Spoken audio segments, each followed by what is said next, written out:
कई सारे मुद्दों पर जीतू पटवारी ने सरकार को घेरा है। 3000 बहनों को मिलने लगे क्या? हाँ या ना? गरीब है वो और गरीब हो रहा है, अमीर है वो और अमीर हो रहा है।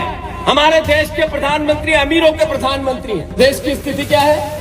प्रदेश की स्थिति, प्रदेश में मोदी गारंटी यानी छूट की गारंटी। हमारे 2700 गेहूं के मिलने लगे क्या? 3100 धान के मिलने लगे क्या?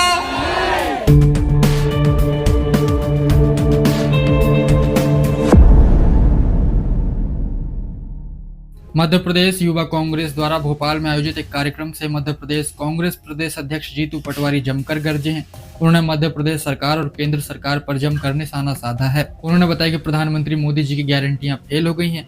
मध्य प्रदेश में क्या लाडली बहनों को 3000 रुपए मिल रहा है, 2700 रुपए गेहूं के दाम मिल रहे हैं या 3100 रुपए धान के दाम मिल रहे हैं।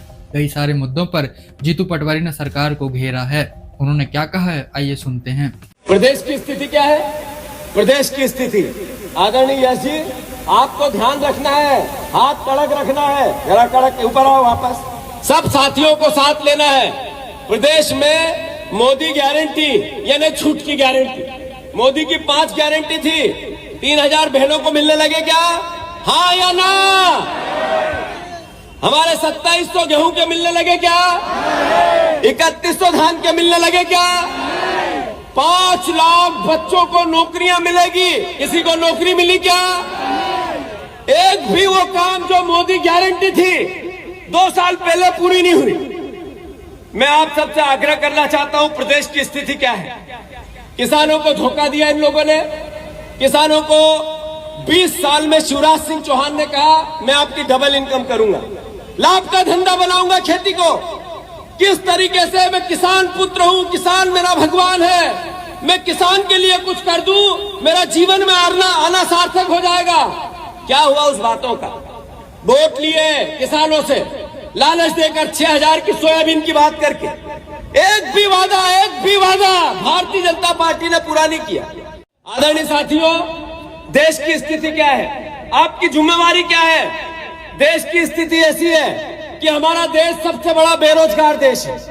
हमारा देश में सबसे ज्यादा किसान संकट में है। गरीब और अमीर की खाई अद्भुत और अकल्पनीय हो गई है। गरीब है वो और गरीब हो रहा है, अमीर है वो और अमीर हो रहा है। हमारे देश के प्रधानमंत्री अमीरों के प्रधानमंत्री हैं। गरीबों को योजनाओं से पैसे बांटते हैं और वोट लेते हैं। गरीबों को 80 करोड़ लोगों को राशन से वोट लेना चाहते हैं। 10,000 बहनों को देते हैं और वोट लेना चाहते हैं। लालच देकर वोट लेते और अमीरों का घर भरते हैं। ऐसी सरकार के मुखिया नरेंद्र मोदी है। और हम वो लोग हैं जिन्होंने देश को आजाद कराया था। हमारे पूर्वजों ने देश को आजाद कराया था। कैसा देश बन रहा है अभी, जिसमें स्वायत्त संस्थाएं पंगु हो गई है। चुनाव आयोग का चुनाव आयुक्त बीजेपी का कार्यकर्ता के रूप में नहीं, बीजेपी का कार्यकर्ता ही चुनाव आयुक्त के रूप में बैठ गया है।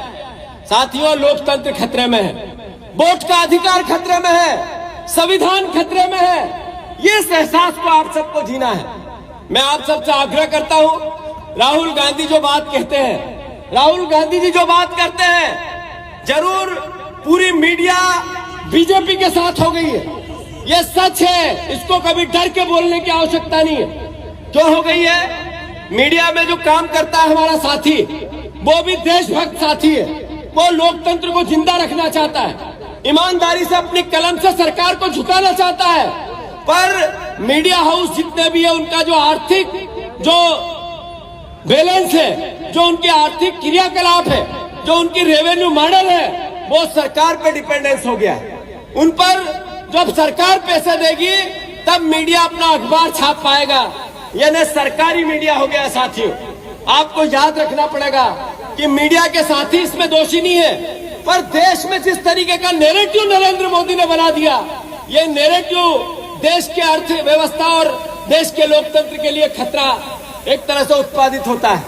मैं आप सबसे आग्रह करता हूं, इससे लड़ने की भूमिका आप सबकी है। ये चुनाव न्याय का था, मध्य प्रदेश के युवाओं की भागीदारी का था, ये युवाओं को जोड़ने का था। और मैं फक्र महसूस करता हूं कांग्रेस पार्टी के आप साथियों पे, जिन्होंने लगभग 15.5-16 लाख युवाओं को कनेक्ट किया और कांग्रेस पार्टी से जोड़ा, उनका वीडियो बनवाया। उससे कांग्रेस की विचारधारा से जोड़ने की कोशिश की। जो साथी इस प्रक्रिया से आया है उसने अपने आप को स्थापित किया है युवक कांग्रेस की राजनीति में, कांग्रेस की राजनीति में।